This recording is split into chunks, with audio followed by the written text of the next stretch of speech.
श्रीमद्भागवत सप्ताह पारायण का आज तृतीय दिवस।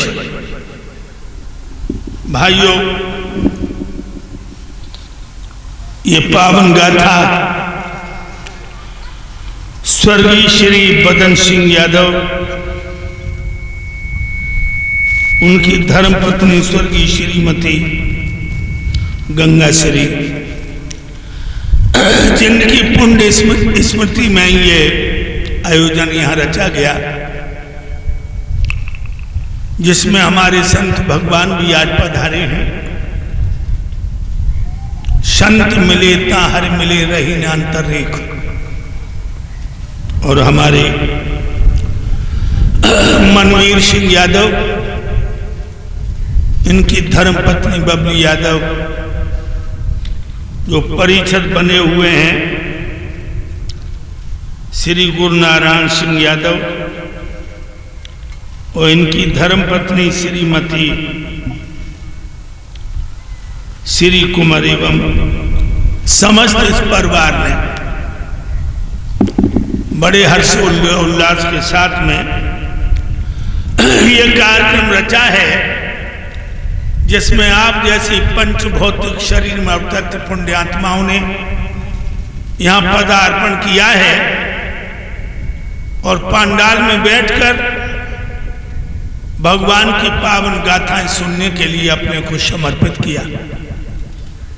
भाइयों, ये थोड़ा पुण्य का फल नहीं है।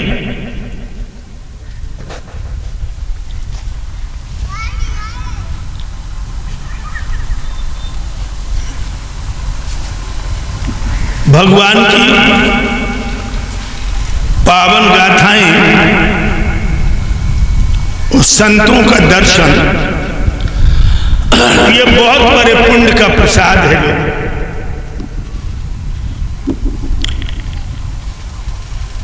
भगवान की पावन कथाएं जो हैं, मन के मैल को धोने वाली। मन ये मनुष्याणा कारम बंध मोचे बंधाए विषयक्तम मुक्तम निर्विष्या मना।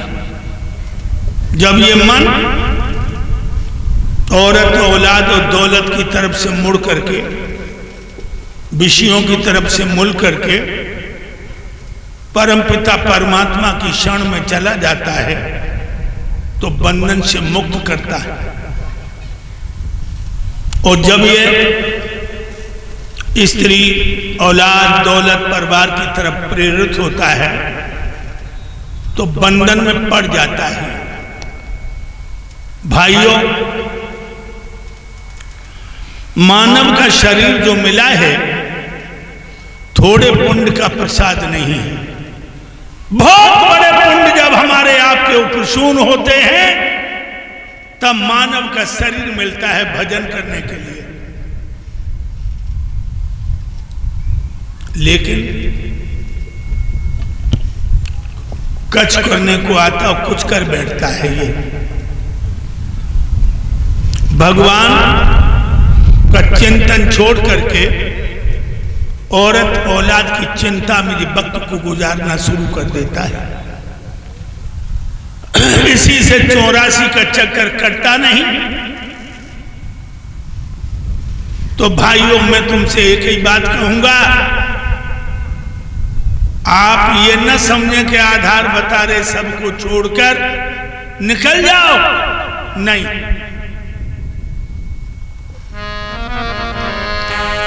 घर बैठे बन जा फकीर रे, तू काहे कोई तो डोले।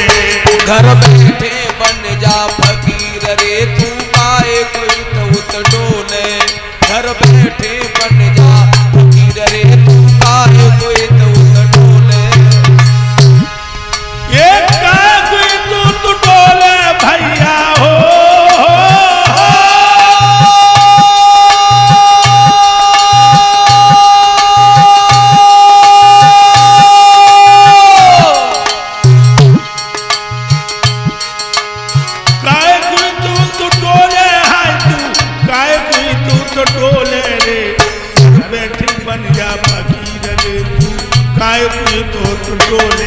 घर बैठे बन जा फकीर रे, तू काहे कोई तो डोले।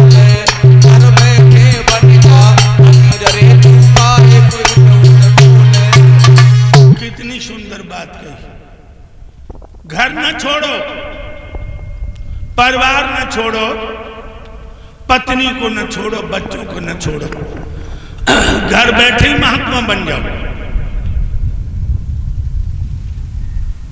आप लोग चौंक पड़े होंगे कि बहु वस्तुएं प्रभु ने बनाई भोग करने के लिए, आदेश हमको दे रहे हो योग करने के लिए।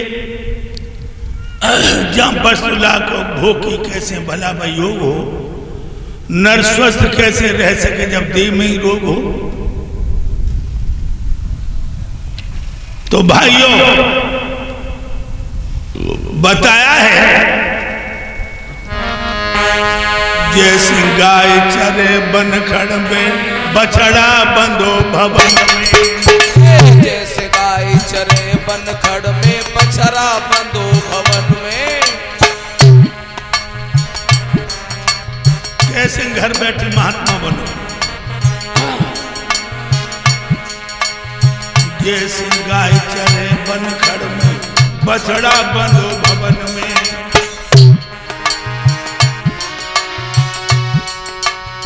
गाय को चित लगो बछड़ा में, भगवन में चरे शरीर रे। तू गाय को तो डोरे, घर बैठे बन फकीर रे तू गाय को तो डोले। घर बैठे बन जा फकीर रे तू गाय को तो। भाइयों, गाय खूंटा पे से खोल देते हो, जंगल में जाती है,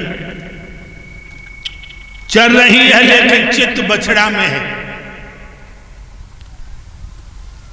हरियाणा में हमारी कथाएं बहुत चलती हैं, मैंने वहां देखा है, बहुत दूर पे पानी है, एक एक लड़की 4-4 घड़ा सर पर रखवा लेती है और सहेलियन से बातें भी कर रही हैं, और गगरी में तो पानी की बूंद और ना छलके। क्यों? जैसे नागर को चित्त गागर में, लड़की का चित्त घड़ा में है और बातें सहेलियों से कर रही। इसी तरह कर से कर्मो करो विधि नाना, और ध्यान राखो जा कृपा निधाना। हाथों से काम करो, लेकिन ध्यान परम पिता के चरणों में रखो। मेरे भाइयों, अभी आप लोग हमारे शिष्य के मुंह से सुन रहे थे कि ब्रह्मा जी के 10 पुत्र हुए, अंगिरा, पुलह, नारद, अत्रि इत्यादि। मनु महाराज की धर्मपत्नी शत्रुपा से 2 पुत्र पैदा हुए, जिनके नाम हैं प्रियव्रत और उत्तानपाद। प्रियव्रत ज्येष्ठ पुत्र हैं, उत्तानपाद छोटे हैं, इसीलिए अवध के राजा हैं प्रियव्रत। प्रिय माने प्यारा और व्रत माने संकल्प। समझो जरा। वैसे जी हमारी बहनें बैठी हैं, ये बहुत व्रत करती हैं, बहुत व्रत। आज सोमवार है, रोटी नहीं खाऊंगी, भोले बाबा के मंदिर में जाऊंगी, गंगा जल चढ़ाऊंगी, भोले को मनाऊंगी, सास पानी मांगेगी तो अंगूठा दिखाऊंगी।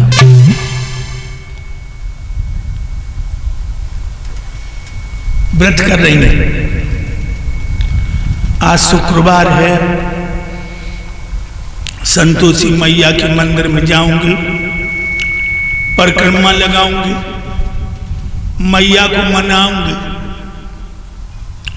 पति से झूठ बोलूंगी और बातें बनाऊंगी। ये कैसा तुम्हारा व्रत है?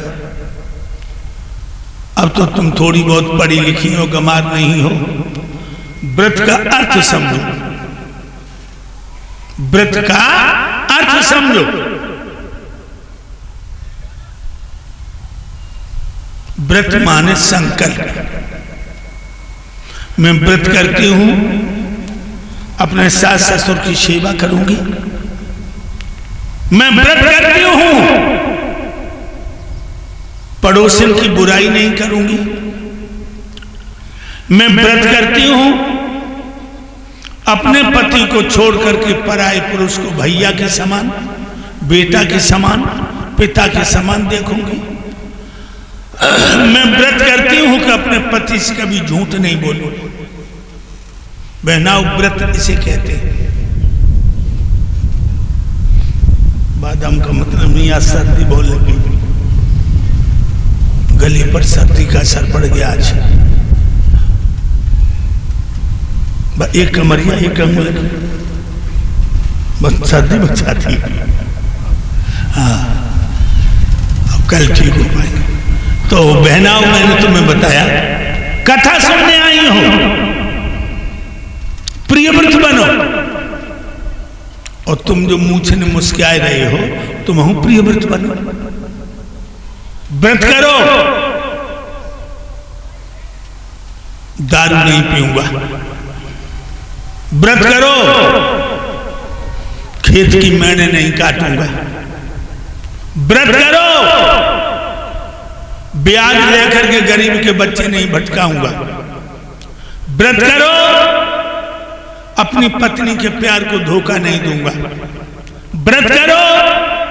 अपनी पत्नी को छोड़ करके पराई स्त्री को मां के समान, बेटी के समान, बहन के समान देखो, व्रत करो। कमजोर पे ताकत नहीं दिखाऊंगा। कथा सुनने आए हो, ढोल मंजीरा नहीं, गंदे गीत नहीं। अपने हृदय रूपी आंगन को स्वच्छ कर लो और प्राणों के प्राण परमात्मा का ध्यान करते हुए इन श्वासों को पूरा करो। भाइयों, राजा प्रियव्रत बड़े धर्मात्मा राजा थे। एक दिन जंगल में शिकार खेलने गए। सानंदबो जंगल की विश्वविद्यालय को देखता हुआ जा रहा है। उसने देखा एक हिरण, एक हिरनिया हरी हरी दूब चुन रही। राजा ने तरकस से बाण निकाला, धनुष पर धर के निशाना बांध के चलाया। ये बाण हिरण हिरनिया के बदन में धस गए, दोनों नथ गए। हाय हाय। हिरनिया ने अपने प्रिया हिरण की आंखों में तरसीली आंखों से देखा और हिरण ने अपनी प्यारी हिरनिया की आंखों में देखा और दोनों छटपटा के मरन लगे। दोनों देव ऋषि नारद आ गए। देव ऋषि नारद बोले, हे राजा प्रियव्रत, यह तो हम जानते हैं कि राजा को शिकार खेलना सुहाता है, लेकिन जोड़े पे बाण चला देना कोई शास्त्र नहीं बताता। क्या बिगाड़ा था उन्होंने? तेरा घर जलाया था, तेरा दिल दुखाया था, तेरा धन छिनाया था, या तेरी बहन बेटी का धर्म डगाया था? क्यों तूने मारा इनको? जो जिंदगी तू वापस नहीं दे सकता है, वो लेने का हकदार कब है? शायद तू सोचता हम कभी नहीं मरेंगे।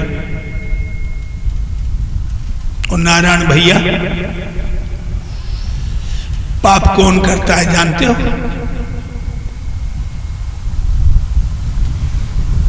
पाप कौन करता है? जिसे मौत की और परमात्मा की याद नहीं, वो पाप करेगा। और जिसे ये याद है कि हजारों आंखों वाला प्रभु मेरे हर कर्म को देख रहा है, पाप नहीं करेगा। जिसे ये मालूम है कि मौत का जूता मेरी खोपड़ी पे है, ये खोपड़ी पे पड़ेगा, पाप नहीं करेगा। और लोगों, ये तो सोचना ही बेकार है कि हम तुम कभी नहीं मरोगे। पांडाल में सैकड़ों का मेला जुड़ा और हंस जब जब उड़ा तब अकेला उड़ा। हंस जब जब उड़ा तब अकेला उड़ा। हंस जब जब उड़ा तब अकेला